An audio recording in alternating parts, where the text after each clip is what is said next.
Bonjour. Cette semaine, je vais vous parler d'une dame, Rose Philippine Duchesne. Elle est née le 29 août 1769 à Grenoble. Elle est éduquée chez les Heures de la Visitation et dès l'âge de 12 ans, elle manifeste son désir de devenir religieuse et missionnaire. Elle n'en démordra pas, mais elle va devoir patienter. Elle refuse à 17 ans un mariage qu'on lui propose et un an plus tard, malgré l'opposition de ses parents, elle rentre au couvent dans l'ordre de la Visitation.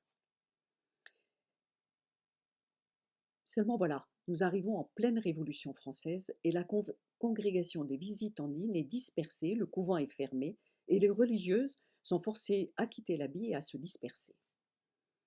Même pendant cette période trouble, Philippine va se singulariser en portant secours aux prêtres réfractaires, aux prisonniers et aux enfants des rues. À la fin de la tourmente, elle réussit à louer un couvent des Visitandines et à rassembler autour d'elle des religieuses et elles prennent en charge des enfants en difficulté. Mais c'est un échec. Elle entend parler à ce moment-là de Madeleine Sophie Barra, qui vient de fonder les Dames du Sacré-Cœur à Amiens. Elle se tourne vers elle.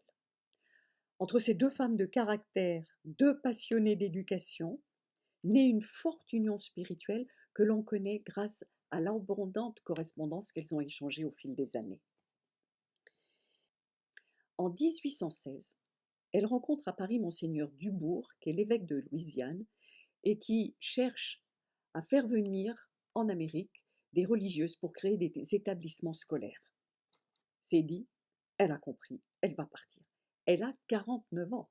Elle embarque à Bordeaux pour une traversée de 11 semaines extrêmement éprouvante et elle est enfin en Amérique pour une mission, fabuleuse aventure, qui va durer 34 ans.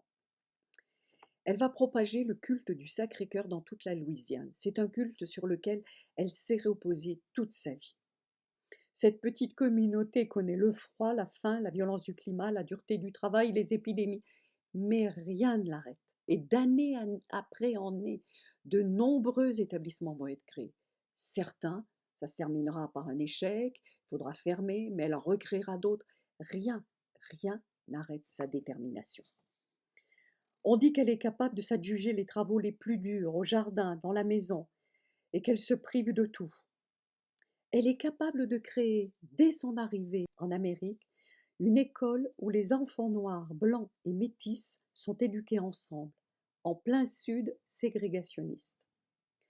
Tous ces établissements vont bien sûr connaître des périodes difficiles, mais finalement vont finir par s'installer, prospérer et devenir des établissements importants.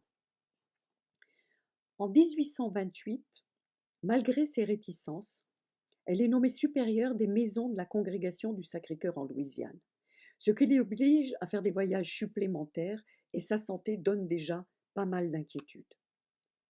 Souvenons-nous, elle a près de 60 ans et elle voit plusieurs de ses proches collaboratrices, soit qui meurent, soit qui sont obligées de revenir en France pour raisons de santé. À 72 ans, elle part enfin chez les Indiens Potawatomis que le gouvernement fédéral vient de déporter. C'était le but de sa vie. Elle y est. Ils la reçoivent avec enthousiasme. Elle va passer une année parmi eux. Trop âgée pour apprendre leur langue, c'est par la prière qu'elle témoigne. Les Indiens l'avaient surnommée la femme qui prie toujours. En 1842, elle est obligée de revenir dans la maison de Saint-Charles où elle passe les 10 dernières années de sa vie dans la souffrance d'une santé très déclinante, mais n'oubliant jamais ses Indiens. Elle meurt le 18 novembre 1852, elle a 83 ans. Elle a été canonisée par Jean-Paul II en 1988, devant 7000 Américains présents place Saint-Pierre à Rome. Qu'est-ce qu'elle nous apprend, cette sainte, dans notre vie d'aujourd'hui? Peut-être que le premier message, c'est cet enthousiasme débordant pour l'enseignement, sans jamais tomber les bras. Et peut-être en ce mercredi 18 novembre 2020, nous pourrons avoir une pensée particulière pour tous les enseignants de notre paroisse. Et j'ai bien dit tous, quel que soit l'établissement dans lequel ils enseignent. La deuxième chose, c'est qu'elle nous interpelle sur notre mission, notre vocation. À quoi sommes-nous appelés? C'est des questions que nous pouvons nous poser. Est-ce que c'est dans notre famille, dans notre lieu de travail, dans une association, dans du temps donné à... Où est notre mission? Ce qu'elle nous dit, elle, ayez confiance. Dieu veille. Votre heure viendra. Oui, elle a enduré des oppositions, elle a duré des empêchements, elle a appris la patience. Ça a été une femme audacieuse. Elle a su prendre des risques aussi.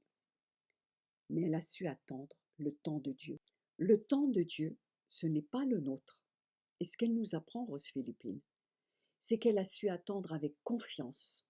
Elle a su prendre des risques, mais elle a su attendre avec confiance. Et le temps de Dieu est arrivé. Eh bien, je pense que nous pourrons avoir une petite pensée particulière mercredi 18 novembre. Bonne semaine!